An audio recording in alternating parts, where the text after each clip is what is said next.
શહેરમાં ફરીથી શર્મજનક ઘટના સામે આવી।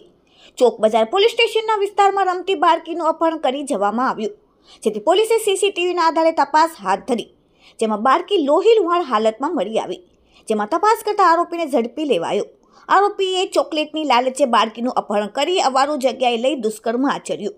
ઇન્ચાર્જ પોલીસ કમિશનર વબાગ ઝમીરે કહ્યું કે ચોક બજાર પોલીસ સ્ટેશનના વિસ્તારમાં ગત રાત્રે 4 વર્ષની બાળકી ગુમ થઈ હોવાની માહિતી મળી હતી, જેના આધારે પોલીસે તપાસ હાથ ધરી। સીસીટીવી સહિતની તપાસમાં માસૂમ 4 વર્ષની બાળકી ઇજાગ્રસ્ત હાલતમાં મળી આવી। ઘર નજીકથી ગુમ બાળકી ઇજાગ્રસ્ત હાલતમાં મળી આવતા સારવાર અર્થે ખસેડવામાં આવી। બાળકી જોડે અઘટિત ઘટના બની હોવાની જાણ પોલીસને થતાં તપાસ હાથ ધરી। પોલીસ તપાસમાં અજાણ્યો ઈસમ બાળકીનું અપહરણ કરી લઈ ગયો હોવાનું સામે આવ્યું।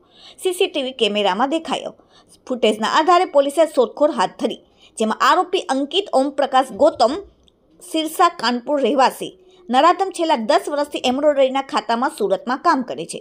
ગતરોજ તે પંડોરમાં ફરતો હતો, દરમિયાન બાળકી રમતી જોઈ ચોકલેટની લાલચે અપહરણ કરી અવારું જગ્યાએ લઈ જઈ દુષ્કર્મ આચર્યું। બાદમાં બાળકીને રડતા તેને છોડી મૂકી નાસી ગયો। આરોપી સામે કડકમાં કડક કાર્યવાહી કરવા માટે પોલીસ દ્વારા વિશેષ ટીમની રચના કરવામાં આવી છે, જે ઝડપથી તમામ પુરાવા સાથેની કામગીરી કરશે। સાથે જ કાયદાના જાણકારોની મદદને લઈને ઝડપથી આરોપીને આકરામાં આકરી સજા મળે તે પ્રકારની દિશામાં કામ કરવામાં આવશે, તેમ ઇન્ચાર્જ પોલીસ કમિશનરે વધુમાં જણાવ્યું। Bureau report, daily India TV, Surat.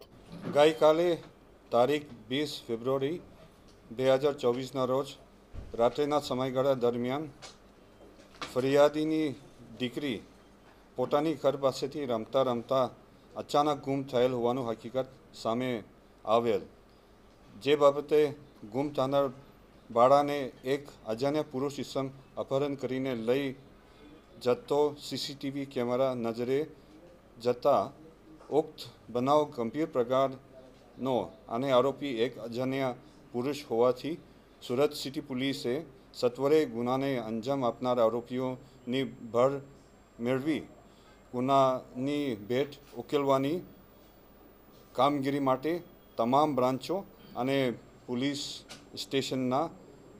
સ્ટેશનમાં કામગીરી ચાલુ કરવામાં આવ્યું।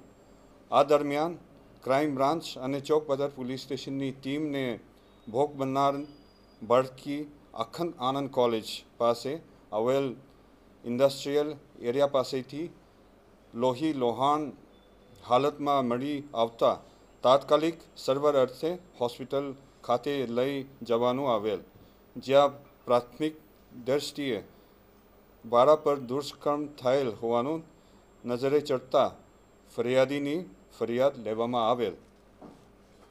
સુરત શહેર ક્રાઇમ બ્રાન્ચના પોલીસના માણસોને મળેલ ચોક્કસ બાતમીના હકીકતના આધારે આરોપી અંકિત ઓમપ્રકાશ ગૌતમ, ઉંમર વર્ષ 29, મૂળ રહેવાસી સિરસા ગામ, કાનપુર નાને પકડી પાડવામાં આવેલ। આરોપીની પૂછપરછ કરતા છેલ્લે 10 વર્ષથી સુરત ખાતે એમ્બ્રોઇડરીના ખાતામાં કામ કરતો આવેલ અને ગઈકાલે તારીખ 30 ફેબ્રુઆરી 2024ના રોજ પોતે પંડોર વિસ્તારમાં ફરતો હોય તે વખતે ભોગ બનનાર બાળકી રમતા નજરે ચડતા તેને ચોકલેટ ખવડાવવાનું બહાને અપહરણ કરીને પંડોર વિસ્તારમાં આવેલ એક અવાવરૂ જગા પર લઈને બાળકી સાથે દુષ્કર્મ આચરેલ। તે દરમિયાન બાળકી રડતા લાગતા તેણીને ત્યાંથી છોડી મૂકી ભાગી ગયેલ હોવાનું હકીકત ધ્યાનમાં આવેલ।